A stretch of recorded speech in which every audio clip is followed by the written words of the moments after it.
Hello students, welcome to Ajay Sahu online classes. मैं अंकित कुमार। मेरा छोटा सा इंट्रोडक्शन।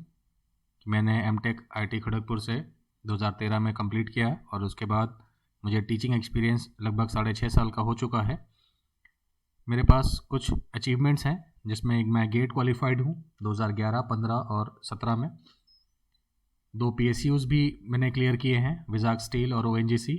और सबसे बड़ा अचीवमेंट मेरे पास है वर्ल्ड बैंक असिस्टेड एक CRS प्रोजेक्ट, एक कोलैबोरेटिव रिसर्च स्कीम प्रोजेक्ट, जो कि लगभग 10.5 लाख रुपए का मुझे 2 साल के लिए मिला था, तब जब मैं as assistant professor Madan Mohan Malaviya university of technology Gorakhpur में काम कर रहा था। शुरुआत करते हैं आज के topic hydraulic machines with basic introduction.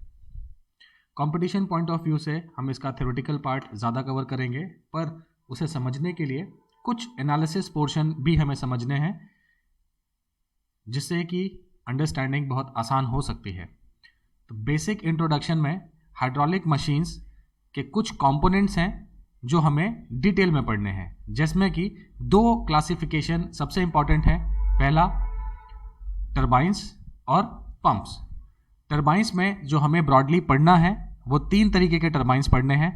पहला पेल्टन, फ्रांसिस और कापलान। और इसी तरीके से पंप्स के केस में हमें 2 चीज़ें पढ़नी है, सेंट्रीफ्यूगल पंप और रेसिप्रोकेटिंग पंप। इन पर बेस्ड बहुत सारे ऑब्जेक्टिव क्वेश्चंस बनते हैं, थ्योरेटिकल एंड न्यूमेरिकल। हम दोनों ही एस्पेक्ट्स को लगभग कंप्लीट करने की कोशिश करेंगे, पर ज़्यादा फोकस थ्योरेटिकल एस्पेक्ट्स पर रहेगा। न्यूमेरिकल एस्पेक्ट के लिए आपको एक अलग से वीडियो प्रोवाइड किया जाएगा, जिसमें न्यूमेरिकल सेक्शन के बारे में कुछ प्रॉब्लम्स डिस्कस करते रहेंगे हम। तो शुरुआत करते हैं हाइड्रोलिक मशीन्स के इंट्रोडक्शन से। इस क्लासिफिकेशन के बेसिस पे अगर मैं आपसे कहूं कि ये पेल्टन, फ्रांसिस, कापलान और सेंट्रीफ्यूगल, ये सभी टरबाइंस जो हैं ये एक ही तरीके से काम करते हैं, और रेसिप्रोकेटिंग का काम करने का तरीका थोड़ा सा अलग है। इसलिए इन सारे तरह के टरबाइंस को, यानी कि यहां से लेकर और सेंट्रीफ्यूगल तक, हम इसे एक ब्रॉड नाम देते हैं जो कि कहलाता है टर्बो मशीनरी। और जो मेरा रेसिप्रोकेटिंग डिवाइस है इसे हम कहते हैं पॉजिटिव डिस्प्लेसमेंट टाइप पंप। यानी कि इसमें फ्लूइड जो है एक क्लोज कंटेनर के अंदर आता है जिसमें मूविंग बाउंड्रीज होती हैं, और उसकी वजह से फ्लूइड को एक प्रेशर एनर्जी जनरेट की जाती है। टरबाइंस में फ्लूइड से एनर्जी हम रनर को देते हैं, और पंप्स में हम रनर से या और इम्पेलर से एनर्जी फ्लूइड को देते हैं। तो दोनों ही ऑपोजिट डिवाइसेस हैं, एक दूसरे के ऑपोजिट काम करती हैं। इन टरबाइंस का और पंप्स का डिटेल क्लासिफिकेशन पढ़ने से पहले हम इनकी बेसिक डेफिनेशंस को जरा देख लेते हैं। और ये डेफिनेशन कहता है कि टर्बो मशीनरी का, that it is a device in which there is transfer of energy between the flowing fluid and high speed rotating element due to exchange of angular momentum between the fluid and rotating element। यानी कि जो चीजें मैंने अभी turbo machinery section के अंदर लिखी थी उसका मतलब सिर्फ इतना है कि यहां पर 2 चीजों के बीच में एनर्जी इंटरैक्शन होता है, एक फ्लूइड के बीच में और दूसरा एक रोटेटिंग एलिमेंट के लिए। अगर ये इंटरैक्शन फ्लूइड से रोटेटिंग एलिमेंट की तरफ हो रहा है तो इसका मतलब ये एक टरबाइन प्रिंसिपल पर काम कर रहा है, वो चीज हम उसे टरबाइन कहेंगे। अगर रनर से या इम्पेलर से फ्लूइड को एनर्जी इंटरैक्शन हो रहा है तो उस केस में हम इसे कहेंगे सेंट्रीफ्यूगल पंप, राइट।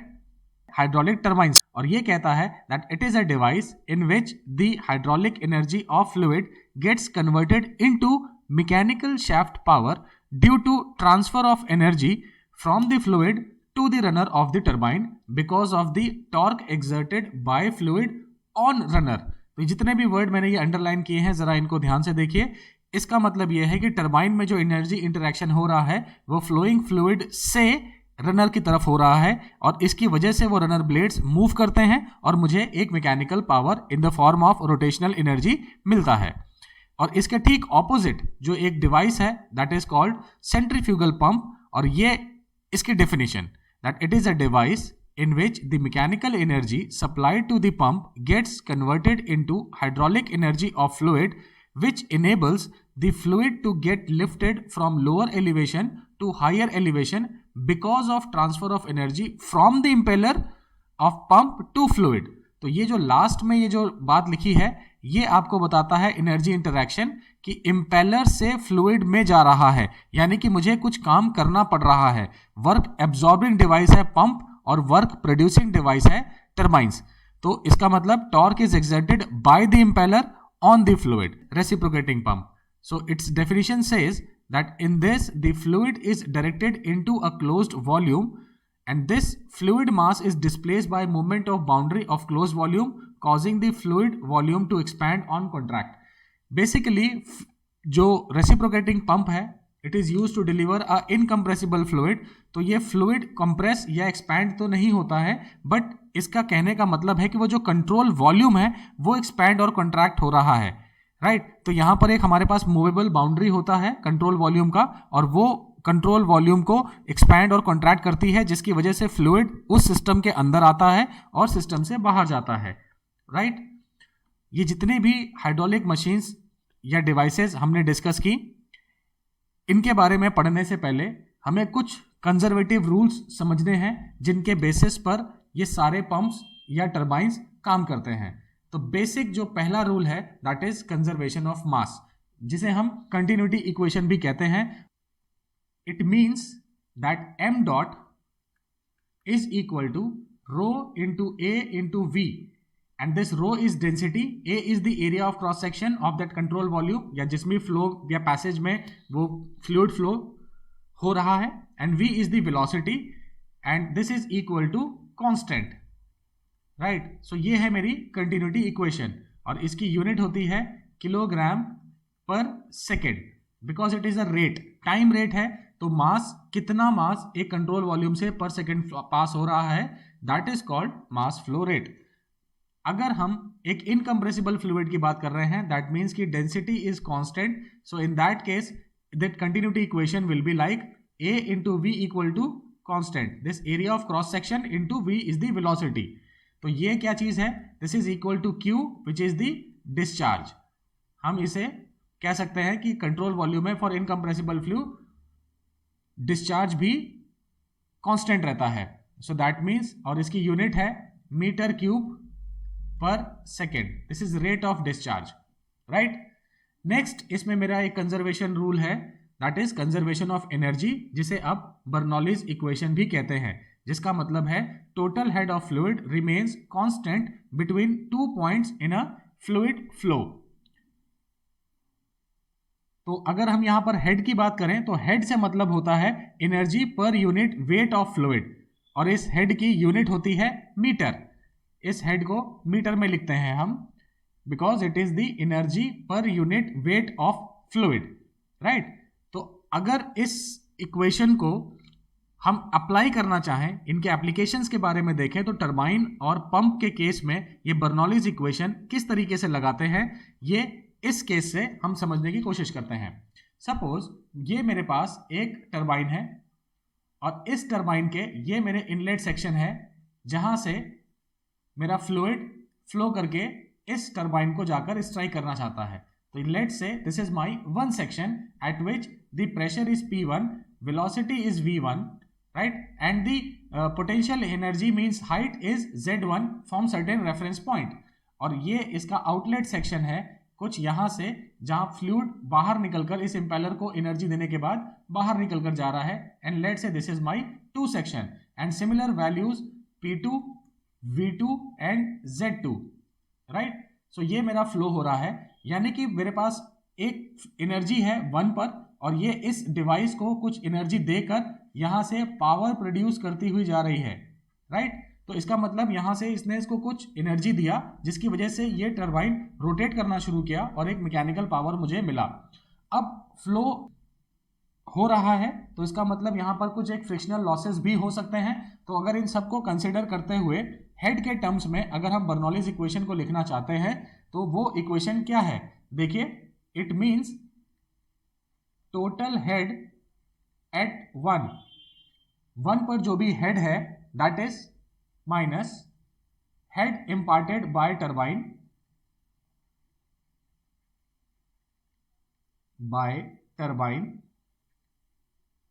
ये वो हेड है जो इस एनर्जी का, यानी कि आपको देखिए कि फ्लूइड 1 से 2 तक जा रहा है, इसका मतलब जो भी एनर्जी है वो 1 पर ज़्यादा है और 2 पर कम है।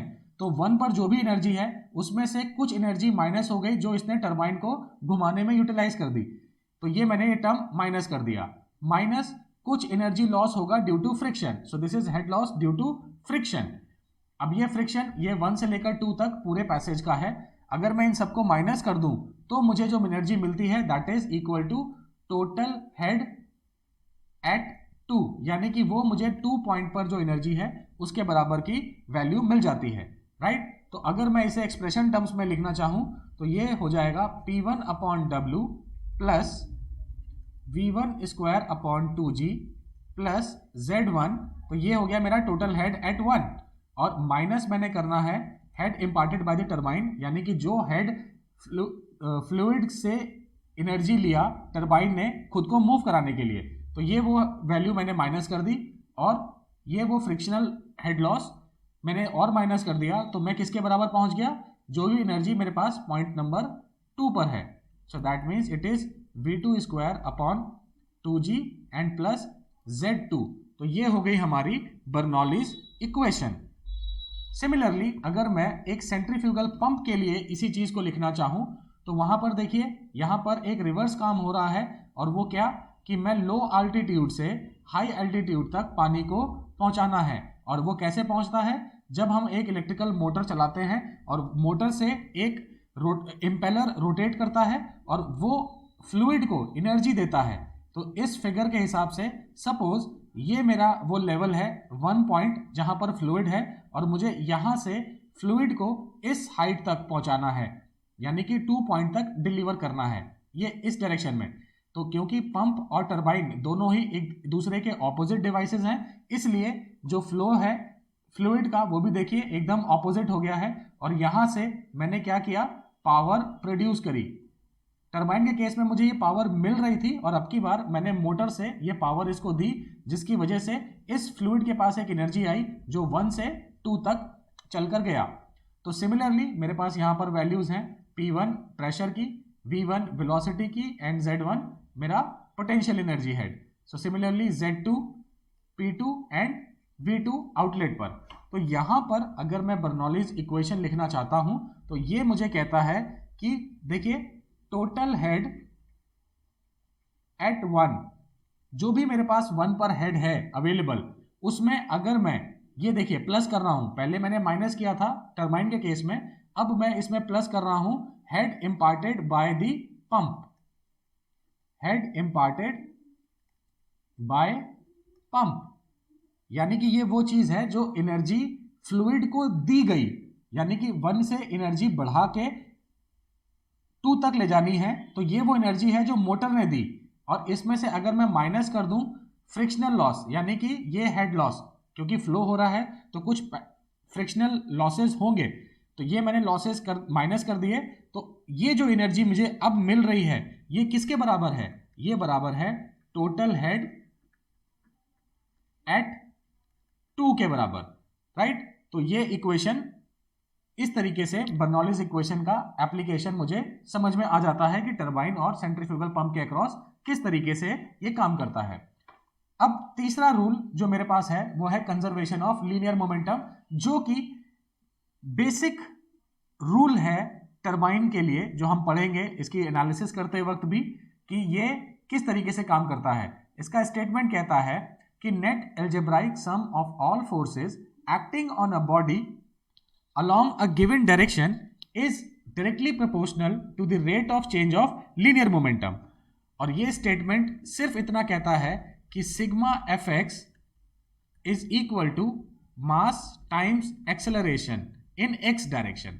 ये देखिए इस एक्सप्रेशन से अब आपको ये सारा जो स्टेटमेंट लिखा है ये कंक्लूड हो जाता है कि ये स्टेटमेंट क्या कहना चाहता है, राइट। तो इन रूल्स को समझने के बाद अब हम शुरू करते हैं एप्लीकेशन ऑफ मोमेंटम इक्वेशन, ये किस तरीके से टरबाइंस में और पंप्स में काम करती हैं। तो और कंट्रोल वॉल्यूम के बारे में हम क्या जानते हैं, हम जानते हैं कि it is a fixed volume in space of fluid flow, और इसकी बाउंड्रीज जो है दैट डू नॉट चेंज, लेकिन mass and energy can cross it's boundaries. तो ये कंट्रोल वॉल्यूम का एक बेसिक रूल है. Also if you want to draw the control volume for given flow situation, then its boundaries are normal to direction of flow at inlet and it is inside the flow boundary and has the same alignment as the flow boundary. इसका मतलब सिर्फ इतना है.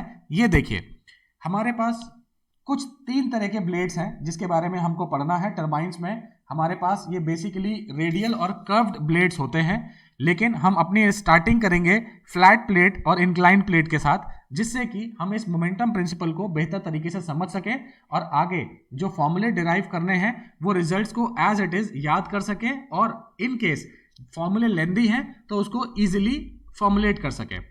तो ये देखिए ये जो ब्लू सेक्शन बना है ये पाइप है मेरे पास. इस पाइप में फ्लूइड फ्लो कर रहा है और from the nozzle this pressure energy of the fluid at the storage tank is converted into the kinetic energy और ये v वेलोसिटी से जाकर इस प्लेट को स्ट्राइक कर रहा है और ये प्लेट जो है ये फिक्स है. इस सिंबल का मतलब है कि ये प्लेट फिक्स्ड है.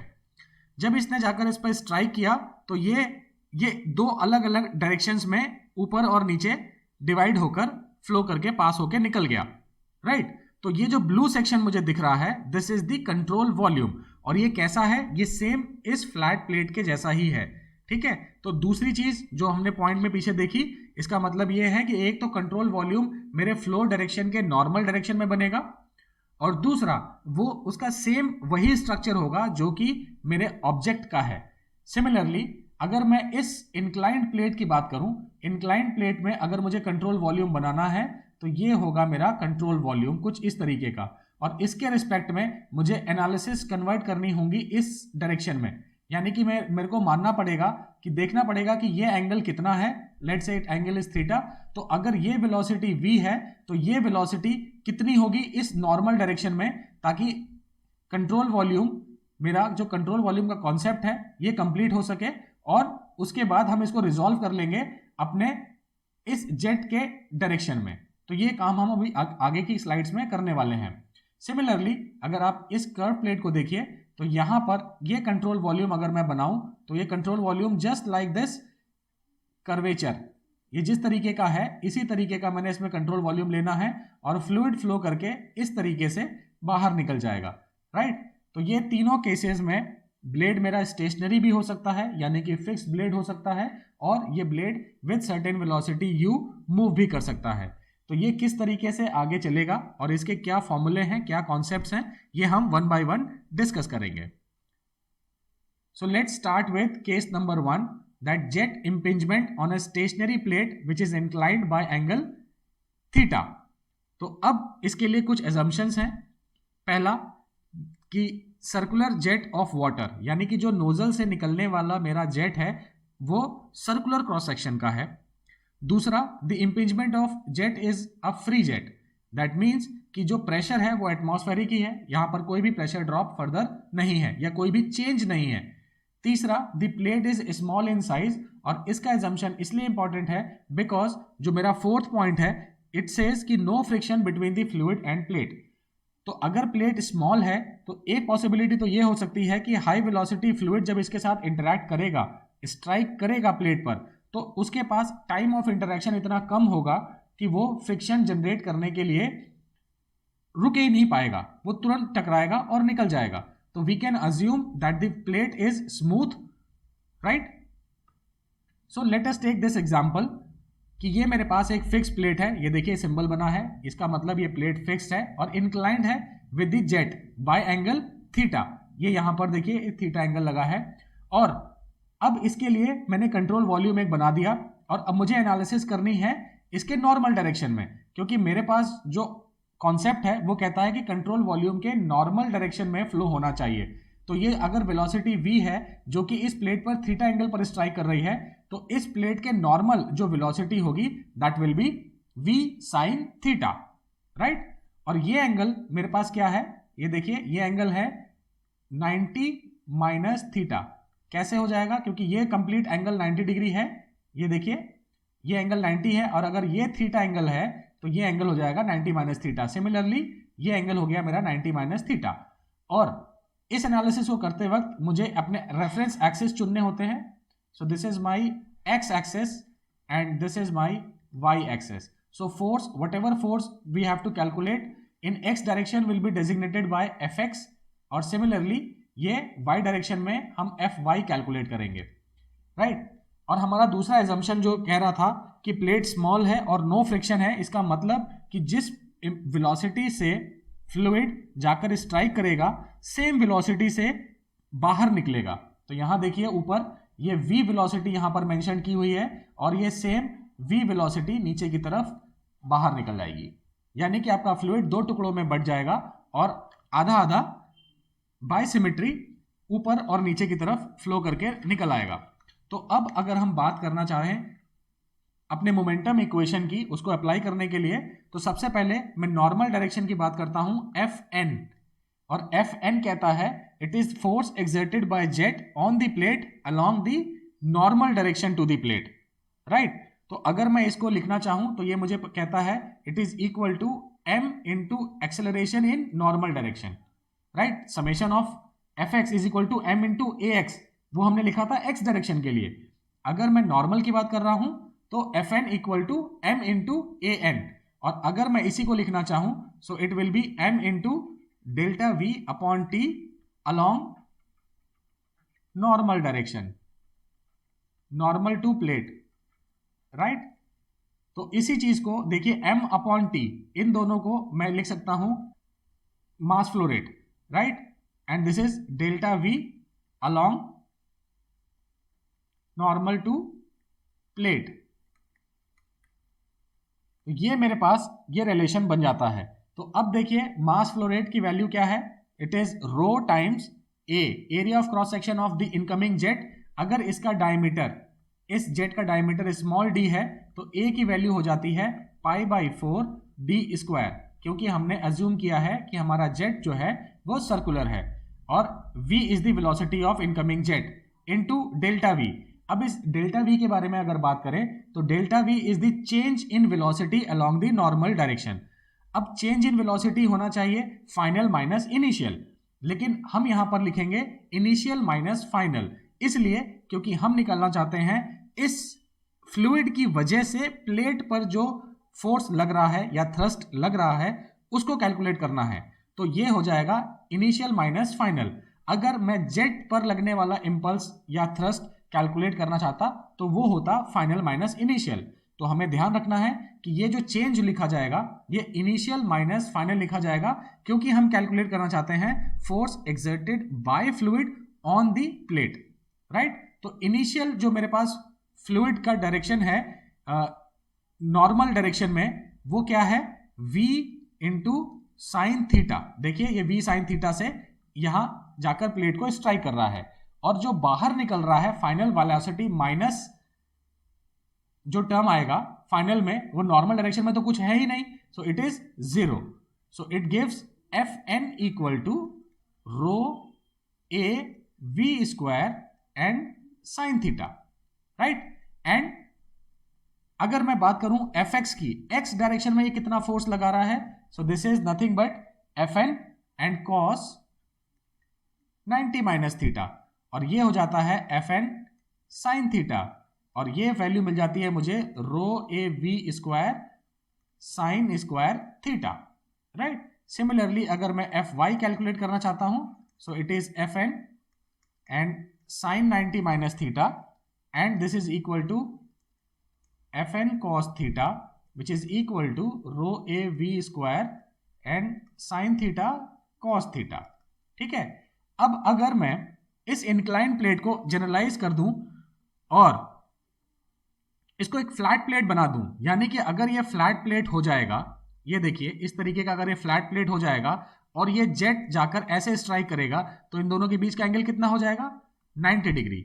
अभी एंगल कितना है इन दोनों के बीच का थीटा डिग्री। तो अगर ये 90 डिग्री हो जाएगा दैट मीन्स कि अगर theta is equal to 90 degree तो मेरा इंक्लाइन प्लेट कन्वर्ट हो जाएगा वर्टिकल फ्लैट प्लेट से। और ऐसे में जब मैं इस इक्वेशन में, इन दोनों इक्वेशंस में थीटा की वैल्यू 90 डिग्री रखता हूं तो मेरे पास देखिए Fx की वैल्यू क्या आती है, Fx की वैल्यू हो जाती है rho A V square and sine 90 is 1, so this is Fx equal to rho A V square. और सिमिलरली अगर मैं एफ वाई की बात करूं तो this will be equal to 0 because cos 90 is 0। तो यहां पर जैसे ही मैं 90 रखूंगा ये टर्म 0 हो जाएगा, तो कंप्लीट सारा प्रोडक्ट 0 हो जाएगा। तो उस केस में मेरे को वाई डायरेक्शन में कोई भी फोर्स नहीं मिलेगा। केस नंबर 2 है jet impingement on moving plate. अब अगर मेरे पास वही इंक्लाइन प्लेट है और वो मूव कर रही है तो ठीक है, तो अगर हम इसको कैलकुलेट करना चाहते हैं तो देखिए ये मेरे पास वो सेम केस है, ये प्लेट इंक्लाइंड है विद एंगल थीटा और इस पर जेट ने स्ट्राइक किया विद सर्टेन वेलोसिटी v, और जब ये स्ट्राइक करेगा तो ये v से स्ट्राइक ना करके v माइनस u वेलोसिटी से स्ट्राइक करेगा और उसके बाद ये दो टुकड़ों में बढ़ जाएगा। v माइनस यू से इधर बाहर निकल गया, v माइनस यू से इस तरफ बाहर निकल गया और ये प्लेट आपका u वेलोसिटी से मूव कर गया, राइट। क्योंकि दो चीजों का मोशन सेम डायरेक्शन में चलेगा तो उनके रिलेटिव वेलोसिटी एक दूसरे से सब्ट्रैक्ट हो जाएगी, राइट। तो ऐसे में अगर हम ये वैल्यूज को फिर से कैलकुलेट अगर करना चाहते हैं, अब की बार जो मेरा नॉर्मल फोर्स है ये कैसे लिख सकते हैं हम इसको, रो ए वी माइनस यू, क्योंकि ये मेरा जो मास फ्लो रेट है उसके लिए जो वेलोसिटी है ये velocity v minus you relative velocity के साथ स्ट्राइक कर रहा है। और अब मैं चेंज की बात करूंगा तो इनिशियल वेलोसिटी क्या हो जाएगी, v minus you sine theta and minus 0। Same वही वाला केस है जो पहले केस लिखा था, लेकिन यहां पर सिवाय v के हमने लिखा है v माइनस यू, वो इसलिए क्योंकि हमारा प्लेट u वेलोसिटी से मूव कर रहा है और एक रिलेटिव वेलोसिटी का कॉन्सेप्ट आ गया है। तो ये Fn हो जाएगा मेरा rho A v minus you whole square sine theta, right.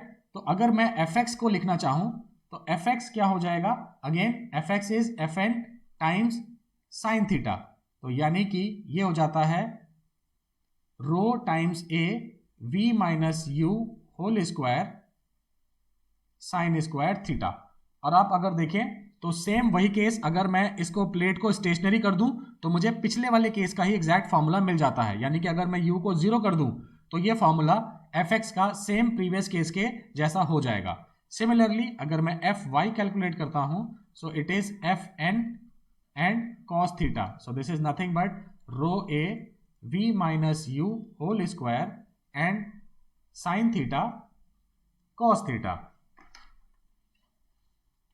अब क्योंकि मेरा ये प्लेट मूव कर रहा है यानी कि एक डिस्प्लेसमेंट है, मेरे फोर्स लगाने के बाद एक डिस्प्लेसमेंट हो रहा है। पिछले केस में ये डिस्प्लेसमेंट नहीं था, इसलिए स्टेशनरी प्लेट्स के केस में हमें एक चीज याद रखनी है कि वर्क डन पर सेकेंड यानी कि power transmitted is equal to 0 होगा।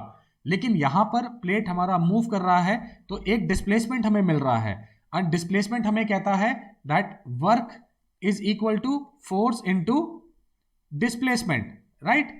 और अगर मैं रेट की बात करूं, इसको W डॉट कर दूं या फिर इसको लिख दूं वर्क डन पर सेकेंड, ये एक ही बात है। अगर मैं ऐसा लिख दूं तो यहां पर टाइम से डिवाइड करना पड़ जाएगा मुझे, और ये चीज क्या हो जाती है, फोर्स इनटू डिस्प्लेसमेंट किस वेलोसिटी से हो रहा है, डिस्प्लेसमेंट हो रहा है u वेलोसिटी से, so displacement upon time will be equal to this u, so work done पर second which is equal to power transmitted, right, power transmitted. तो ये सब चीजें एक ही हैं। अब इसकी यूनिट क्या हो जाती है, इसकी यूनिट हो जाती है आपकी न्यूटन मीटर पर सेकेंड। देखिए न्यूटन आपका ये हो गया न्यूटन फोर्स की यूनिट, और यू की यूनिट हो गई metre per second. Newton metre मिलके हो जाता है जूल, और पर सेकेंड जूल पर सेकेंड इज वॉट। तो ये हो गई आपकी पावर, ठीक है। तो इस तरीके से आप आपस में चीजों को रिलेट कर सकते हैं। अब मुझे निकालना है वर्क डन यानी कि power transmitted in X direction.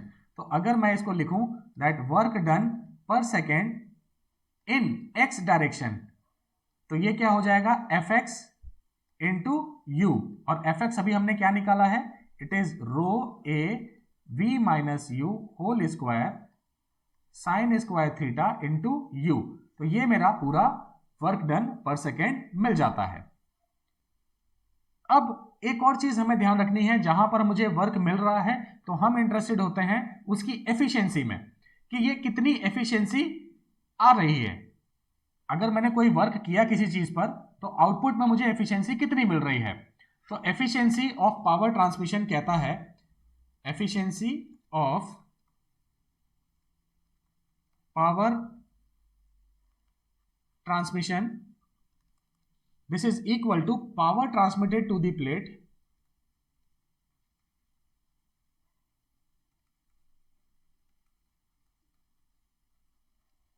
upon energy supplied at inlet, यानी कि kinetic energy supplied per second, right. और kinetic energy supplied per second यानी कि अगर मैं इसकी बात करूं, so this is equal to half into M dot V square. और एम डॉट की वैल्यू है क्या? एम डॉट की वैल्यू अभी हमने पीछे देखी, it is rho A V, ये होगी एम डॉट की वैल्यू एंड वी स्क्वायर। अब क्योंकि प्लेट मूव कर रहा है तो आप ये कहेंगे कि एम डॉट में मैंने यहां पर वी माइनस यू क्यों नहीं लिया? वो इसलिए नहीं लिया क्योंकि ये जो एनर्जी सप्लाई हो रही है ये एक फिक्स्ड नोजल से हो रही है और नोजल से निकलने वाली वेलोसिटी वी ही है, वो वी माइनस यू नहीं है। वी माइनस यू कब है? जब वो ब्लेड को जाके स्ट्राइक कर रहा है तब है। तो हमने जो सप्लाई कर रहे हैं वो वी वेलोसिटी से सप्लाई कर रहे हैं, तो इसलिए kinetic energy per second is rho A V into V square, और 1/2 से इसको मल्टीप्लाई कर देंगे तो यहां पर ये एफिशिएंसी का टर्म मुझे मिल जाता है। It is directly I am writing 2v minus you whole square into U sine square theta upon V cube, upon V cube, right. So this is nothing but your efficiency. अब maximum efficiency के लिए आप theta को कितना रख दीजिए? Maximum value कब हो सकती है? आपको पता है साइन की मैक्सिमम वैल्यू होती है +1 when theta equal to 90 degree. Theta equal to 90 degree रखेंगे आपको एफिशिएंसी मैक्सिमम मिल जाती है, right. Now whenever a single plate or vane is being hit by a water jet, then to calculate the force exerted by the jet on the vane, take m effective as rho a vr1, where vr1 is the relative velocity. Further, in the above situation, the movement of plate causes the distance between the nozzle and plate to continuously increase with time. Hence, it is practically difficult to achieve. इन सारी बातों का कहने का मतलब इतना है, ये एक सिंगल प्लेट है और ये स्टेशनरी थी। मैंने ये v वेलोसिटी से जेट को लाया, इसको स्ट्राइक किया और ये u वेलोसिटी से लेट से मूव कर गया। तो ऐसे में इन दोनों के बीच में एक रिलेटिव वेलोसिटी जनरेट हो गई जो इंपैक्ट के दौरान थी, वो है v माइनस यू, ठीक है। अब थोड़ी देर के बाद ये प्लेट यहां से शिफ्ट करके कहीं यहां पहुंच जाएगा आगे की तरफ। तो ऐसे में इस पर लगने वाला ये जो इम्पैक्ट है वो कम हो जाएगा क्योंकि डिस्टेंस बढ़ गया है और रिलेटिव वेलोसिटी भी कम हो जाएगी, तो इम्पैक्ट मेरा चेंज हो गया। तो ऐसे में ये धीरे धीरे प्लेट इतनी आगे चली जाएगी कि ये जेट जाकर इसको स्ट्राइक करके इम्पैक्ट दे ही ना पाए। तो ऐसे में ये जो लास्ट लाइन लिखी है इसमें कि movement of plate causes the distance between the nozzle and plate to continuously increase with time, hence it is practically difficult to achieve. यानी कि आप एक प्लेट के साथ इंपैक्ट को कैलकुलेट करके वर्क डन या एफिशिएंसी कैलकुलेट नहीं कर सकते। इसका मतलब इस प्रॉब्लम को ओवरकम करने के लिए आपके पास एक सीरीज ऑफ प्लेट होना चाहिए, यानी कि एक प्लेट अगर टक्कर खा के आगे बढ़ गया, आप इनफाइनाइट प्लेट्स को सीरीज कॉम्बिनेशन में एक के पीछे एक लगा दें तो ये प्रॉब्लम सॉल्व हो सकती है। लेकिन इसमें एक और प्रॉब्लम जनरेट होती है और वो ये कि इनफाइनाइट प्लेट का मतलब आपको बहुत सारे नंबर के प्लेट लाने होंगे जिसमें मास बढ़ेगा, कॉस्ट बढ़ेगा और उससे भी कुछ आउटपुट नहीं आने वाला। तो इन सारी प्रॉब्लम्स को ओवरकम करने के लिए हम क्या कर सकते हैं? इन वर्टिकल प्लेट्स को एक सर्कुलर पेरिफेरी के अलोंग माउंट कर दें। जैसे ही वो प्लेट आगे बढ़े उसके पीछे वाला ब्लेड आगे उसकी जगह ले ले, तो इस तरीके से वो जो इनफाइनाइट का कॉन्सेप्ट है वो रिप्लेस हो जाता है। देखिए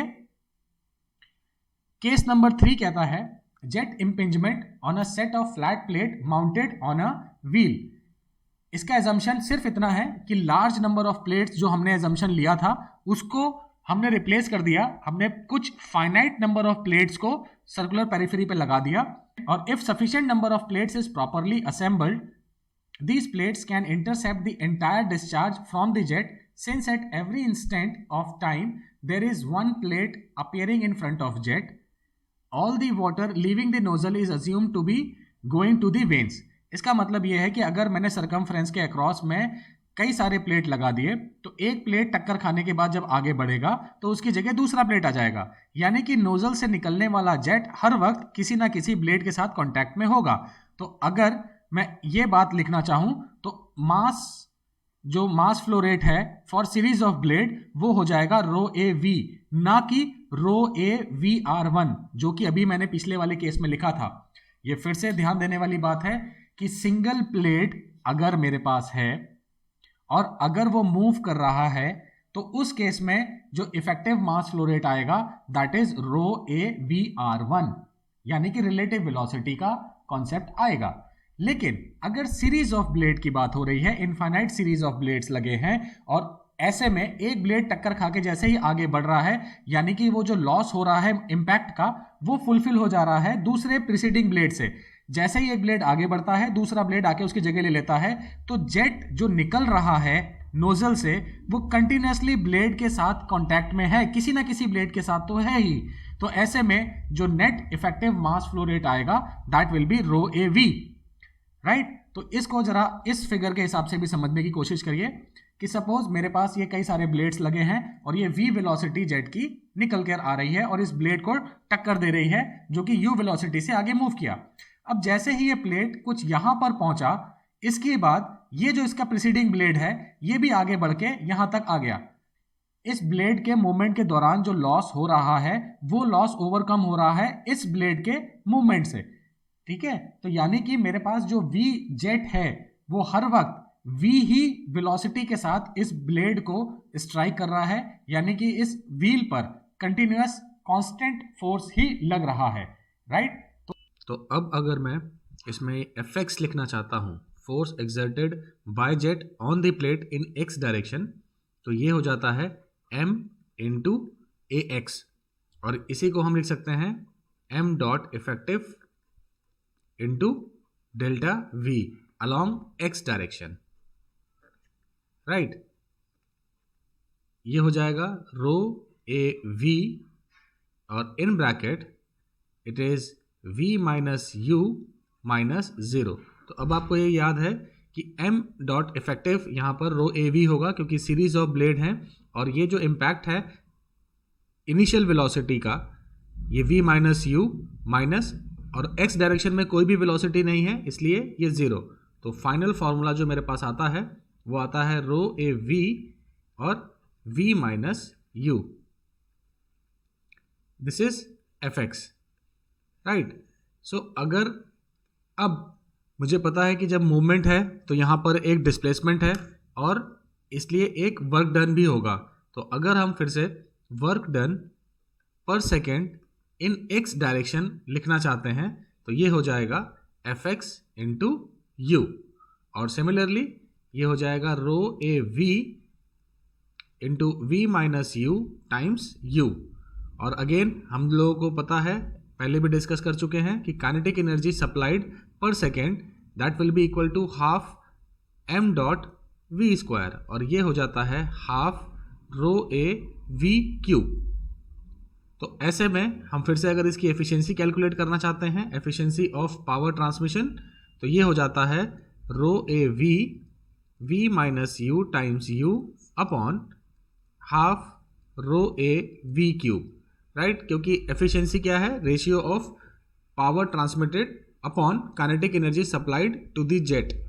तो इन दोनों के रेशियो से हमें ये एक रिलेशन मिलता है 2 times v minus U into U upon V square, right. तो अब ऐसे में अगर हम condition for maximum efficiency calculate करना चाहते हैं, कंडीशन फॉर मैक्सिमम एफिशिएंसी, तो इसके लिए हमें क्या करना होगा, इस एफिशिएंसी टर्म को u वेलोसिटी के रिस्पेक्ट में डिफरेंशिएट करना होगा और इसको इक्वल टू 0 पुट कर देंगे। इसको सिंप्लीफाई करेंगे तो हमें कंडीशन जो मिलती है वो क्या है, u equal to v by 2। यही चीज़ अगर हम सिंगल कर्व प्लेट के बारे में जब बात कर रहे थे तो वो जेट के 1/3 हो रही थी। तो अगर मैं ये condition u equal to V by two put करता हूँ इस रिलेशन में यहाँ पर, तो मेरे पास जो मैक्सिमम एफिशिएंसी आती है this will B approximate and 50%। तो हमें ध्यान रखना है, for series of flat plates mounted on circular periphery the maximum efficiency achieved is 50%। Case number 4, jet impingement on a stationary curved plate striking at center। इसका मतलब है कि एक कर्व प्लेट है जिसके सेंटर पे जब जेट स्ट्राइक कर रहा है तो because of symmetry it is divided into two half and flow over the curved veins and leaves when tip tangentially with same velocity. यानी कि इसमें भी हमारा एजम्पशंस मैं बार बार लिखे नहीं, लेकिन वही है कि no friction and plate is small. तो इसका मतलब जो इनकमिंग वेलोसिटी है वही इनकमिंग वेलोसिटी के साथ वो आउटगोइंग में भी सेम वेलोसिटी लेकर बाहर निकल जाएगा, right. So let us take this example that this is a curved plate and the V is the velocity at which the jet is coming from the nozzle and is striking at the center of this plate. Again this is symbol is for fixed plate और उसके बाद ये circumference को cover करते हुए ये V velocity से बाहर निकल रहा है at certain angle theta with horizontal। और सिमिलरली ये यहाँ पर भी इस तरीके से ऐसे बाहर निकलेगा और इसके दो components बनेंगे इस तरीके से। Again this angle will be theta and this is v cos theta and this is v sin theta। यानी कि मेरे पास अगर m डॉट मास फ्लो रेट जेट से निकल रहा था तो m डॉट बाई टू यहां गया और m डॉट बाई टू इस तरफ निकल के आ गया, इक्वली डिवाइड हो जाएगा, राइट। और अगर हम इसके एनालिसिस को और थोड़ा सा समझने की कोशिश करें तो जरा ये देखो कि ये जो जेट है जब ये स्ट्राइक किया तो ये जाना चाहता था सीधे इस तरीके से, लेकिन ये मुड़ गया इस डायरेक्शन में। तो ये इसका जब मैंने एक प्रोजेक्शन ड्रॉ किया तो ये कहीं आपस में यहाँ कट किया ऐसे, तो ये एक एंगल बना, इस एंगल को हमने नाम दिया थीटा, ठीक है। और ये हॉरिजॉन्टल एंगल है, ये एंगल एक और बन रहा है मेरे पास यहां से लेकर इतना, this angle is called 180 minus theta which is known as the deflection angle. Deflection angle से मतलब यह है कि ये इतना घूम गया, जेट अगर स्ट्रेट जाता तो सीधे निकल जाता, लेकिन वो निकल कर कहां गया, थीटा एंगल पर, ऑपोजिट डायरेक्शन में। तो ये जेट जाना चाहता था इस तरफ, लेकिन ये घूम के चला गया इस तरफ, तो ये इतना डिफ्लेक्ट हो गया जेट। तो डिफ्लेक्शन एंगल कितना हो गया, 180 minus theta is the deflection angle when the jet strikes eight the centre, और एग्जैक्ट एंगल इज थीटा। और यह सिमेट्रिकल कर्व की ब्लेड की बात करी है, इसका मतलब कि यहां पर भी एंगल थीटा है और यहां पर भी एंगल थीटा आ रहा है, राइट। तो ऐसे में अगर मैं इसके लिए एक इक्वेशन लिखना चाहूं fx के लिए, तो यह देखिए जरा, v वेलोसिटी से तो एंटर कर रहा है, लेकिन बाहर किस वेलोसिटी से निकल रहा है, v cos थीटा, क्योंकि x डायरेक्शन मेरा ये है x और ये मेरा y डायरेक्शन है, ठीक है। तो ये पॉजिटिव x तो इधर हो गया v डायरेक्शन में, और जो बाहर निकल कर आ रहा है वो निगेटिव x डायरेक्शन में आ रहा है, यानी कि वो minus v cos theta term में लिखा जाएगा, राइट। तो अब अगर मैं force exerted by the fluid on the plate x direction में लिखना चाहता हूं तो fx क्या हो जाएगा, देखिए fx will be equal to rho A V, ये तो हो गया mass flow rate, into change in velocity, तो incoming velocity is v and minus, और माइनस v cos थीटा। ये देखिए मैंने ऐसा क्यों लिखा, क्योंकि रेफरेंस एक्सेस के अलोंग v जो है वो जेट का डायरेक्शन है और वो उसी के डायरेक्शन में जा रहा है, लेकिन v cos थीटा x के ऑपोजिट डायरेक्शन में जा रहा है, तो इसलिए माइनस साइन यहां पर मेंशन किया है। और ये जो v लिखा है, अगर मैं बात करूं कि मैंने जो m डॉट वाली बात की थी कि m डॉट जो है वो दो टुकड़ों में बट जा रहा है, m dot by two plus m dot by to, तो अगर मैं कंट्रोल वॉल्यूम अप्रोच के साथ इसको लिखूं तो ये हो जाएगा rho A V into V minus rho A V, और यहां पर ब्रैकेट में आ जाएगा v cos थीटा। और ये जो रो ए वी है ना, ये क्या है, कंप्लीट m डॉट, ये जो कि समेशन है m dot by two into V cos theta plus m dot by two into V cos theta. इसको सिंप्लीफाई करेंगे तो हमें यही टर्म मिलेगा, राइट। तो ये हमने यहाँ पर डायरेक्ट लिख दिया है यहाँ इस तरीके से। तो अब मुझे एफ एक्स की जो वैल्यू मिलती है this is nothing but rho A V, और v को यहां से कॉमन निकाल दिया हमने, तो it is v square and 1 plus cos theta, ये हो गया एफ एक्स। और सिमिलरली अगर मैं एफ वाई की बात करूं तो एफ वाई को देखिए, तो एफ वाई में मेरे पास मोमेंटम इन वाई डायरेक्शन जो एंटर कर रहा है वो तो कुछ है ही नहीं, it is 0, and minus momentum in Y direction जो कि लीव कर रहा है। तो मैं लीव करने वाली वैल्यू को लिख देता हूं, let say it is rho A V and V sine theta plus, and it is again minus rho A V and V sine theta, right. तो ये सारे टर्म मिलके क्या हो जाते हैं, 0। ये देखिए इस फिगर के हिसाब से मैं पीछे एक बार फिर से दिखा रहा हूं। इस फिगर में देखिए ये v साइन थीटा, ये नीचे वाला x एक्सिस जो मेरा रेफरेंस एक्सिस है उसके ऑपोजिट डायरेक्शन में जा रहा है, और ये वाला v साइन थीटा ऊपर है, तो इन दोनों की वजह से नेट इफेक्ट 0 हो जाएगा, राइट। तो अब अगर मैं इसमें बात करूं डिफ्लेक्शन एंगल की, तो डिफ्लेक्शन एंगल मेरे पास था 180 माइनस थीटा, राइट। यानी कि मेरे इस कर्व प्लेट में जेट ने इस तरीके से स्ट्राइक किया और ये बाहर निकल गया यहां इस थीटा एंगल से, राइट। अगर मैं इस थीटा एंगल को 0 कर दूं, यानी कि जो जेट है ये इस तरीके से स्ट्राइक करके वापस घूम जाए, यानी कि डिफ्लेक्शन एंगल अगर मेरा 180 डिग्री हो जाए कंप्लीट, ठीक है, तो यानी कि अगर थीटा 0 हो जाएगा तो डिफ्लेक्शन एंगल कितना हो जाएगा, उस केस में डिफ्लेक्शन एंगल हो जाएगा 180 डिग्री। और ऐसे में अगर मैं इस फॉर्मूले में थीटा की वैल्यू 0 रख दूं तो जो मेरे को फोर्स मिलेगा एफ एक्स वो क्या हो जाएगा, rho A V square and 1 plus cos theta.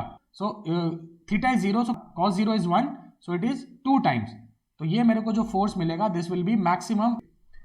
देखिए अगर आपको ध्यान आ रहा है तो जो फ्लैट प्लेट वर्टिकल था स्टेशनरी, उस केस में जो वैल्यू आ रही थी एफ एक्स की वो थी रो ए वी स्क्वायर, और अब की बार अगर कर्व प्लेट है डिफ्लेक्शन एंगल 180 डिग्री और एग्जिट एंगल इज 0 डिग्री है, तो उस केस में जो थ्रस्ट मिल रहा है that is twice in case of vertical flat plate. तो ये एक बहुत बड़ा एडवांटेज है। लेकिन हम ये सेमी सर्कुलर ब्लेड्स को यूज नहीं करते हैं। There is a practical limitation that we don't use semi circular blades, because अगर सेमी सर्कुलर ब्लेड्स एक दूसरे के साथ सीरीज में यूज करेंगे तो जो प्रीसीडिंग ब्लेड होगा उसके लिए फ्लो जब टकराकर बाहर निकल रहा होगा तो वो उसके लिए एक बैकवर्ड रेजिस्टेंस क्रिएट करेगा, जिसकी वजह से वो आगे फ्लो नहीं कर पाएगा। तो ऐसे में फ्लो कराने के लिए हमें एक पर्टिकुलर एंगल पर जाकर अपने डिवाइस को रोकना पड़ता है। तो हम देखेंगे कि पेल्टन व्हील में ये एंगल 165 डिग्री पर आकर सेट होता है, यानी कि डिफ्लेक्शन एंगल 165 डिग्री हम सेट करते हैं बाय डिफॉल्ट। और अगर कुछ स्पेसिफिक एप्लीकेशन है तो नंबर ऑफ ब्लेड्स के अकॉर्डिंग हम इसे वेरी भी कर सकते हैं, बट 180 डिग्री हम यूज नहीं कर सकते, ऑल्दो द पावर और द वर्क डन और the force calculated is doubled with respect to flat vertical plate. Next case देखते हैं, jet impingement on a single moving symmetrical curved plate striking at centre. अब की बार मेरा ये curve plate जो है ये u वेलोसिटी से मूव भी कर रहा है। तो ये देखिए सेम वही चीजें, अब एक प्लेट है और ये मूव कर रहा है, यानी कि जब ये स्ट्राइक भी करेगा जो v वेलोसिटी से निकल रहा है दिस इज एब्सोल्यूट वेलोसिटी, और जब ये स्ट्राइक कर रहा है तो ये v माइनस यू वेलोसिटी से स्ट्राइक कर रहा है। जब ये बाहर निकल रहा है तो v माइनस यू से बाहर निकला और इसका एक कंपोनेंट x डायरेक्शन में लिखा v minus you cos theta. Similarly एक कंपोनेंट इधर आएगा ये इस तरीके से, यहाँ ऑपोजिट डायरेक्शन में ये सेम एंगल थीटा, और ये वैल्यू हो जाएगी v माइनस यू, राइट। देखिए अब मैं आपको डायरेक्टली एफ एक्स की वैल्यू लिखकर बता सकता हूं, अब आप इसको समझ जाएंगे। Rho A into V minus you whole square 1 plus cos theta, यानी कि ये जो वेलोसिटी थी v उसकी जगह अब एक रिलेटिव वेलोसिटी आ गई, क्योंकि ये सिंगल प्लेट है तो relative velocity v minus you whole square, ठीक है। एफ वाई सिमिलरली पिछले केस की तरह 0 होगा, और इसलिए अब यहां पर अगर मैं वर्क डन पर सेकेंड इन एक्स डायरेक्शन अगर लिखता हूं, so this is directly I can write v minus you whole square into u 1 plus cos theta. और सिमिलरली अगर मैं एफिशिएंसी की बात करूं, so efficiency is nothing but rho A V minus you whole square into u and 1 plus cos theta upon kinetic energy supplied which is 1 upon 2 rho A V cube.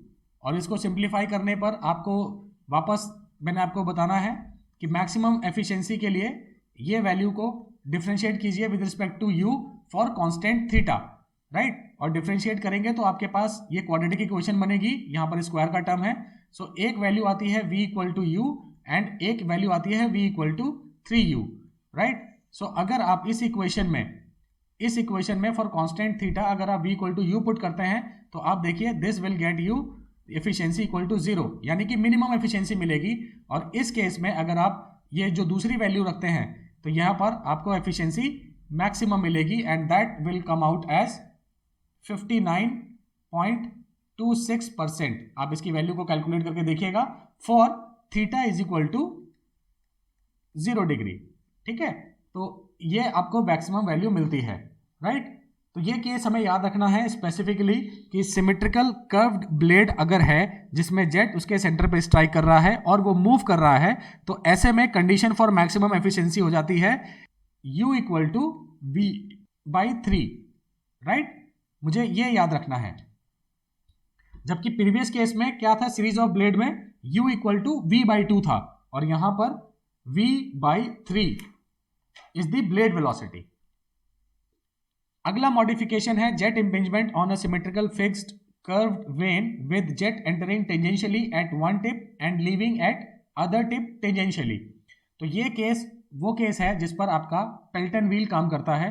तो इसमें देखिए कि इस बार आपका जेट जो है वो सेंटर पर स्ट्राइक ना करके एक पहले से ही थीटा एंगल पर नोजल को सेट किया हुआ है और वहां से ये जेट जो है आपके कर्व प्लेट पर जाता है, उसको स्ट्राइक करता है और टेंजेंशियली ही बाहर निकल जाता है विद वेलोसिटी v।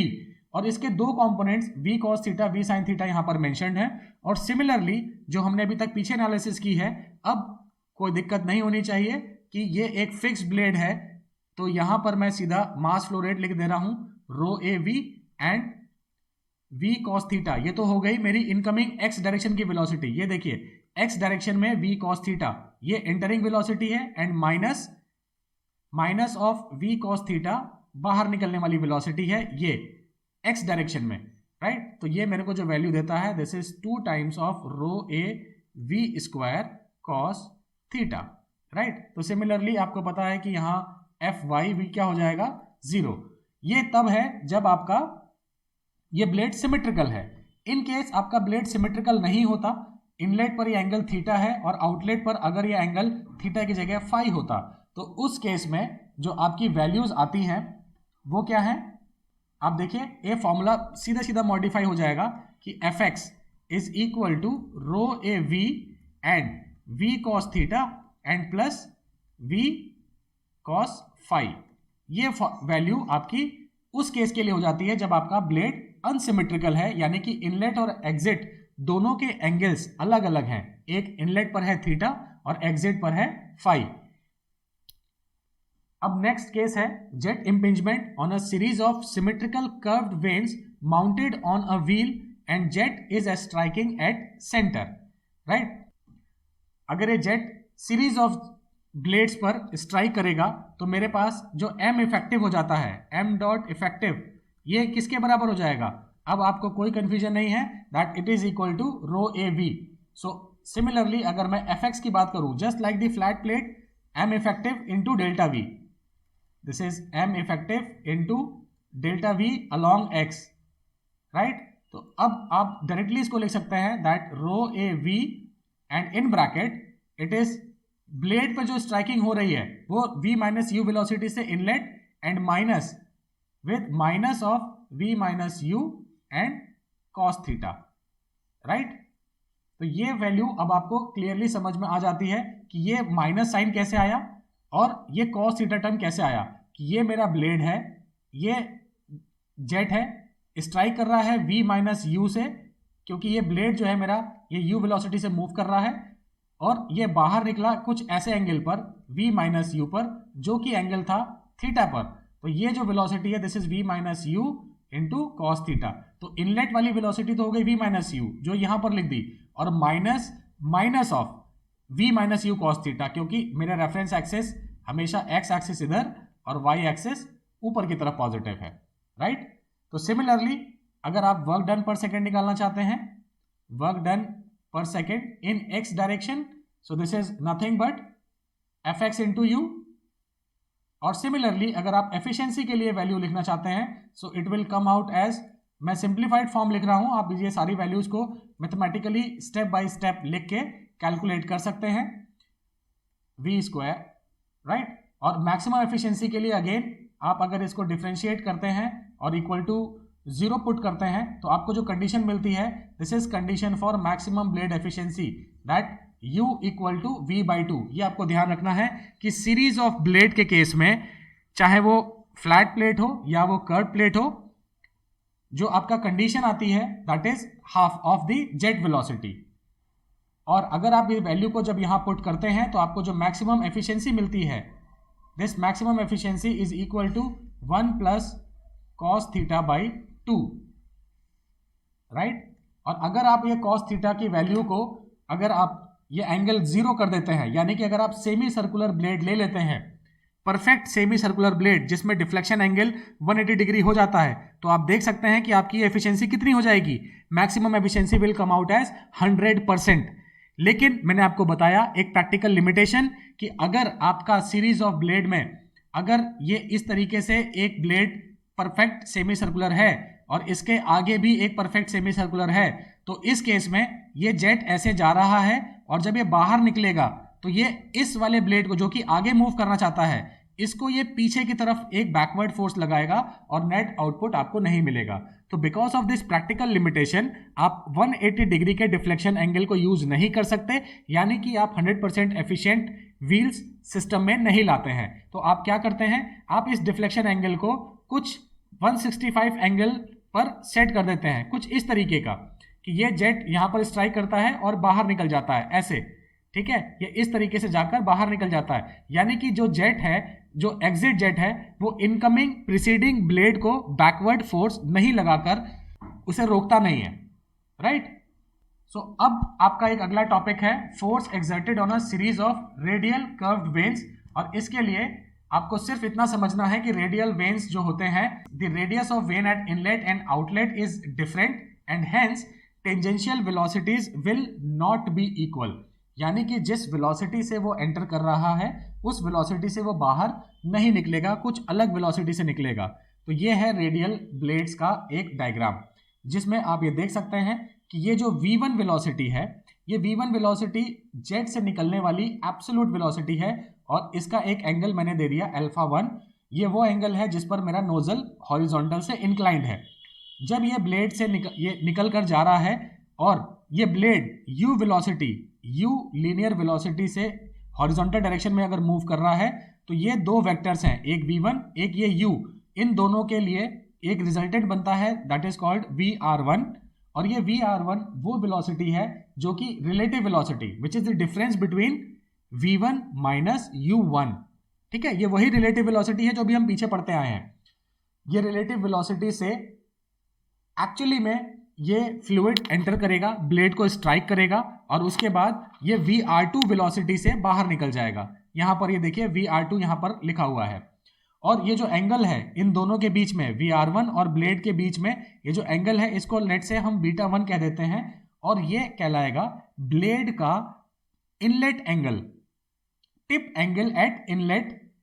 और सिमिलरली यहां पर एक एंगल बनता है β2 जो कि टिप एंगल एट आउटलेट है, और ये एंगल है α2, राइट। अब देखिए जो जेट नोजल से निकल रहा है विद वेलोसिटी v1, इसके दो कंपोनेंट बनते हैं। ये देखिए ये जेट निकाला मैंने ऐसे v1, ठीक है, ये कुछ α1 एंगल पर था ऐसे, तो इसके दो कंपोनेंट्स में रिजॉल्व कर सकता हूं, एक है v1 cos α1 और एक है v1 sin α1, राइट। तो v1 cos अल्फा 1 जो है इसकी वजह से इस ब्लेड को एक लीनियर वेलोसिटी मिल रही है, इसलिए हम इसको कहेंगे वर्ल कंपोनेंट, यानी कि VW1।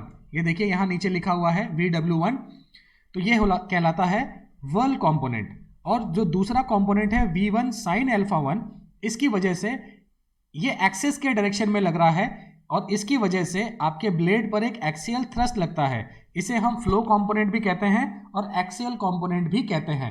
And this is equal to VF1। ये जो सिंबल लिखा हुआ है यहां पर, ये देखिए इनलेट पर VF1। तो अब ये सारी वेलोसिटीज को एक दूसरे के साथ जोड़कर एक ट्राइंगल बनाया गया है, इसे कहते हैं वेलोसिटी ट्राइंगल। तो सिमिलरली जैसे कि इनलेट पर हमने एक वेलोसिटी ट्राइंगल बनाया है, सेम ऐसा ही आउटलेट पर भी एक वेलोसिटी ट्राइंगल हमको मिलता है, राइट। तो इसकी एनालिसिस करने पर हमें एक यूलर्स इक्वेशन मिलता है। मैं डायरेक्टली वो रिजल्ट आपको लिख कर दे रहा हूं बिकॉज ये जनरल फॉर्म में हमें बहुत हेल्प करेगा। और वो जनरल फॉर्म कहता है कि वर्क डन पर second in x direction is equal to your rho A V1। V1 is the absolute, तो ये मेरा सीरीज ऑफ ब्लेड के लिए इफेक्टिव मास फ्लो रेट हो गया। और VW1 U1 and plus minus VW2 U2, और इसी को कहते हैं यूलर्स इक्वेशन। अगर आप इस इक्वेशन के डेरिवेशन को डिटेल में समझना चाहते हैं तो इसके लिए हम एक अलग से वीडियो बनाएंगे जिसमें हर एक डेरिवेशन प्रॉपर डिटेल में होगा। यहाँ पर हमारा मेन फोकस कॉन्सेप्ट को समझाना और थ्योरी पार्ट को कंप्लीट करना है। तो यहाँ पर अगर हम सारे केसेस को पढ़ लिए हैं, समझ लिए हैं, कुछ याद कर पाए हैं, तो हम कुछ क्वेश्चंस कर सकते हैं, जिसमें कि ये देखो बहुत आसान सा एक छोटा सा न्यूमेरिकल क्वेश्चन है। मोस्टली आपके जेई के पेपर में ऑब्जेक्टिव क्वेश्चंस रहते हैं जो कि थ्योरेटिकल बेस्ड होते हैं।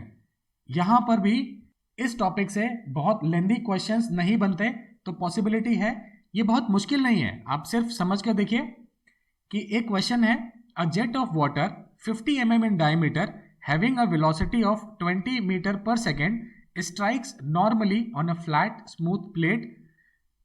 This is not flat, this is plate. And determine the thrust on the plate if plate is at rest, एक पार्ट है, और if plate is moving in the same direction as that of velocity with 8 meter per second। यानी कि दो case दिए हैं आपको A and B, जब एक बार प्लेट रेस्ट पे है और एक बार प्लेट मूव कर रही है, और आपको बताना है वर्क डन पर सेकेंड। तो सेम केस आप देखिए, ये फ्लैट वर्टिकल प्लेट का केस है। अगर आप केस को याद रख पाए हैं, ये इस तरीके से V वेलोसिटी जा रही है, ये फिक्स्ड ब्लेड है ये पहले केस में, और V आपको गिवन है। तो Fx क्या है? Fx is rho A V square, right. और आपको A पता है, A के लिए आपको π/4 into D square. D square is the diameter of the incoming jet, और ये mm में है, इसको यूनिट को आप कन्वर्ट कर लेंगे और यहाँ पर एरिया ऑफ क्रॉस सेक्शन आपको मिल जाता है, राइट। तो इसको जब आप कैलकुलेट करते हैं, it will come out as approximately 785.3 newton. And in this case work done will be equal to 0, क्योंकि प्लेट ये फिक्स्ड है, मूव नहीं कर सकता, तो कोई भी डिस्प्लेसमेंट नहीं होगा। सिमिलरली ये तो हो गया A। अब B केस की बात करते हैं कि जब मेरे पास U है 8 मीटर पर सेकेंड, तो उस केस में जो मेरे पास Fx की वैल्यू है, this is rho A V minus U whole square. अच्छा, आपको एक डाउट हो सकता है कि रो की वैल्यू हमने क्या ली, जब आपको कुछ भी मेंशन नहीं है, आप 1000 किलोग्राम पर मीटर क्यूब जो डेंसिटी है, आइडियल डेंसिटी फ्लूइड की, आप इसको लेकर भी सॉल्व कर सकते हैं, राइट। तो Fx equal to rho A V minus U whole square for second case. अब आपके पास U भी गिवन है, V आपके पास ऑलरेडी है, V is 20 metre per second and U is 8 metre per second. आप ये सारी वैल्यूज यहां पर पुट कर दीजिए, एक ऊपर वाला कॉमन है, सिंप्लीफाई कीजिए, आपको आंसर मिल जाता है। एंड अगेन अगर आप वर्क डन पर सेकेंड निकालना चाहते हैं, जो कि इसमें पूछा गया है, also calculate the work done. So this is nothing but Fx into U। आपने जो Fx यहां पर कैलकुलेट किया उसको U से मल्टीप्लाई कर दीजिए, it will come out as 2.26 kilowatt, right. So this is very small and simple numerical. कुछ क्वेश्चंस और देख लेते हैं। देखिए theory based questions. The efficiency of a jet of water impinged on a series of flat vein mounted on the periphery of wheel is। तो हमने देखा है कि सीरीज ऑफ फ्लैट वेन में जो मैक्सिमम एफिशिएंसी आती है वो कितनी आती है 50%, right. Next, the force exerted by the jet of water on a stationary vertical plate in a direction of jet is, ये देखिए अभी जो हमने पीछे क्वेश्चन किया था उसके लिए ये आंसर इसमें टिक किया हुआ है, this is the answer rho A V square, क्योंकि फ्लैट प्लेट का केस है, वर्टिकल फ्लैट प्लेट। देखिए एक क्वेश्चन और देखिए, a jet of water is striking at the centre of curved vane moving with a uniform velocity in the direction of the jet for the jet और for the maximum efficiency the vane velocity is, तो हमने देखा है कि हमें u का relation बताना है v के रिस्पेक्ट में, सो it is 1/3 of jet velocity for the curved veins. अभी हमने देखा था, ये देखिए कर्व्ड वेन्स के लिए मूविंग, एक ब्लेड की बात कर रहा है, not series of blade, right, at the centre of curved vane लिखा है, नॉट सीरीज ऑफ वेन्स, इसलिए इसका ऑप्शन बी करेक्ट है। क्लियर। अगला क्वेश्चन देखते हैं, breaking jet in an impulse turbine is used. तो अब ब्रेकिंग जेट क्या है? ब्रेकिंग जेट का मतलब सिर्फ इतना है कि मेरे पास एक शाफ्ट है, इस पर एक बहुत हैवी टर्बाइन लगा हुआ है और ये बहुत हाई स्पीड से रोटेट कर रहा है। अब इसको रोकने के लिए अगर मैं इसमें इमीडिएट ब्रेक अप्लाई करता हूं तो ऐसे में ये शाफ्ट पे ट्विस्टिंग आ सकती है और ये बेंड होकर टूट सकती है, तो इसलिए रोटेशनल स्पीड को धीरे धीरे कम करते हैं और उसके लिए हम एक जेट का यूज करते हैं, that is called breaking jet. तो इसका मतलब ये जो ऑप्शन बी लिखा है ये इसमें करेक्ट है, that to bring the runner to rest in a short period of time, right. इसमें पहला ऑप्शन जो लिखा है to break the jet of water, ऐसा नहीं है। ब्रेकिंग जेट से मतलब सिर्फ इतना है कि हमने रोटेटिंग टरबाइन को आप धीरे धीरे ऑपोजिट डायरेक्शन में एक थ्रस्ट लगा के ब्लेड्स पर उसको रोक रहे हैं, राइट। क्योंकि इसकी जो टरबाइन की रोटेशनल स्पीड होती है ये बहुत ज़्यादा होती है, अराउंड 20,000 30,000 आरपीएम, और उतने हाई आरपीएम पर आप अगर ब्रेक लगाते हैं तो उसके बियरिंग्स पर एक्स्ट्रा लोड आता है, आपके ब्रेक्स खराब भी हो सकते हैं और उतना इनर्शिया आपका ब्रेक शू रोक नहीं सकता, ठीक है। तो इसलिए हम इसको ब्रेकिंग जेट की हेल्प से रोकते हैं। अब हम बात करते हैं basic classification of hydraulic turbines की, जिसमें टरबाइंस को कई तरीके से क्लासिफाई किया गया है, जिसमें पहला क्लासिफिकेशन है on the basis of available head. तो अवेलेबल हेड की बात करते हैं, ग्रॉस हेड अवेलेबल होता है head race level minus tail race level, ठीक है। अब ये होते क्या हैं ये जरा इसको देख लेते हैं जल्दी से। सपोज ये मेरे पास एक डैम है, ये एक छोटा सा डैम का कंस्ट्रक्शन मैंने बना दिया और यहां से एक ये पेन स्टॉक निकल कर आ रहा है। पेन स्टॉक का मतलब है एक पैसेज जहां से फ्लूइड फ्लो कर सकता है और ये मेरे टरबाइन के ब्लेड्स पर इस तरीके से स्ट्राइक कर रहा है और यहाँ पर पानी इसके बाद स्ट्राइक करने के बाद पानी ये नदियों में बहा दिया जा रहा है, राइट। और टैंक जो मेरा डैम है उसके अंदर ये इस लेवल तक पानी भरा हुआ है, ठीक है। तो ये सब पानी फिल्ड है इसके अंदर, तो ये मेरा रिजर्वायर हो गया, राइट। तो ऐसे में ये जो डिफरेंस है ये मेरा हो गया हेड रेस लेवल। ये जो टॉप लेवल है जिस तक मेरे पास पानी फिल्ड है ये कहलाता है हेड रेस लेवल, और ये वाला जो लेवल है जहां पर टरबाइन को पावर देने के बाद ये पानी चला गया, this is called as tail race level, ठीक है। और ये मेरा टरबाइन है, तो ये इन दोनों के बीच का जो डिफरेंस है that is called gross head available. तो इसके बेसिस पे अगर हम क्लासिफिकेशन करना चाहते हैं तो अगर मेरा ग्रॉस हेड 400 मीटर्स तक है या 400 मीटर से ज़्यादा है तो हम इसे कहते हैं ऐसे टरबाइंस को, या ऐसा टरबाइन जो 400 मीटर अवेलेबल हेड या उससे ज़्यादा पर काम करता है उसे कहते हैं हाई हेड टरबाइन, और इसका एग्जाम्पल है पेल्टन टरबाइन। सिमिलरली अगर हम बात करते हैं कि हमारा जो अवेलेबल ग्रॉस हेड है वो 60 मीटर से 400 मीटर के रेंज में है तो हम उसे कहेंगे मीडियम हेड टरबाइन, जिसमें कि फ्रांसिस टरबाइन एग्जाम्पल है। और अगर हम बात करते हैं कि हमारा जो अवेलेबल हेड है वो बहुत कम है, यानी कि 60 मीटर से भी कम है, तो उसे हम कहते हैं लो हेड टरबाइन, और इसके एग्जाम्पल्स हैं काप्लान एंड प्रोपेलर टरबाइंस। तो अब हमें बस एक चीज याद रखनी है कि जितना हेड कम होगा इसका मतलब टरबाइन को रोटेट कराने के लिए अमाउंट ऑफ वाटर रिक्वायर्ड मुझे ज्यादा चाहिए होगा, right. So flow rate will be high, so that means the size of the turbine should be large. तो ऐसे केस में मुझे ये समझ में आता है कि काप्लान टरबाइन का साइज बड़ा होना चाहिए, लेकिन ऐसा होता नहीं है। काप्लान टरबाइन एक्चुअली में स्मॉलेस्ट टरबाइन होता है, राइट। अगला क्लासिफिकेशन है based on the type of flow, tangential flow turbine, radial flow turbine, mixed flow turbine and axial flow turbine. और इनके एग्जांपल्स हैं Pelton wheel, old Francis turbine, modern Francis turbine and Kaplan and propeller turbines. तो जरा सा समझ लेते हैं कि ये फ्लो डायरेक्शंस होते क्या हैं। कई बार स्टूडेंट्स को ये समझने में दिक्कत होती है।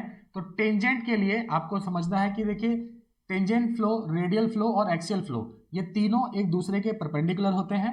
सपोज ये मेरे पास एक सर्कल है और ये इसका एक्सिस ऑफ रोटेशन है जो कि प्लेन के नॉर्मल है, ठीक है। तो अगर मैं इस सर्कल के एंड पर एक अगर टेंजेंट ड्रॉ करता हूं, यानी कि अगर मेरा फ्लो कुछ इस तरीके से जा रहा है और ये सरकमफ्रेंस को एक पॉइंट पर टच करता है at tangent, it is called tangential flow. अगर ये इसी सर्कल के सेंटर से बाहर की तरफ जा रहा है या फिर बाहर से सेंटर की तरफ आ रहा है, यानी कि इस प्लेन में चल रहा है जिस प्लेन में सर्कल है, along the radius, it is called radial flow. अगर मेरा फ्लो ये सर्कल है और ये इसका एक्सिस है, एक्सिस ऑफ रोटेशन जो कि प्लेन के परपेंडिकुलर है, और मेरा फ्लो इस प्लेन के अलोंग ही जा रहा है, यानी कि टुवर्ड्स दी प्लेन अगर मेरा फ्लो हो रहा है, तो उस केस में हम कहते हैं इसको एक्सियल फ्लो। यानी कि अगर मैं इसका साइड व्यू बनाना चाहूं तो ये सपोज मेरा साइड व्यू है और ये मेरा वो एक्सिस है जिस पर ये ब्लेड्स रोटेट कर रहे हैं, यानी कि फ्लो अगर इस तरह से जा रहा है, this is called axial flow. अगर आपने कूलर या टेबल फैन को देखा हो, it is the axial flow system, है ना। फैन जो है वो एक्सियल फ्लो पर काम कर रहा है। तो डायरेक्शन आप समझ सकते हैं। और अब आप बात करते हैं मिक्स्ड फ्लो टरबाइन की।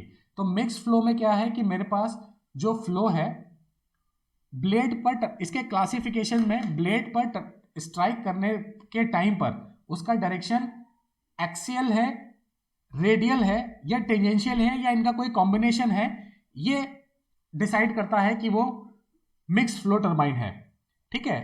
मोस्टली बुक्स में मेंशन करता है कि अगर इनलेट टेंजेंशियल है, आउटलेट एक्सियल है, यानी दो तरीके के कोई भी इन तीन टाइप में से कोई भी दो तरीके के फ्लो हैं, उसको हम मिक्स फ्लो कह देते हैं। बट एक्चुअली में ऐसा नहीं होता।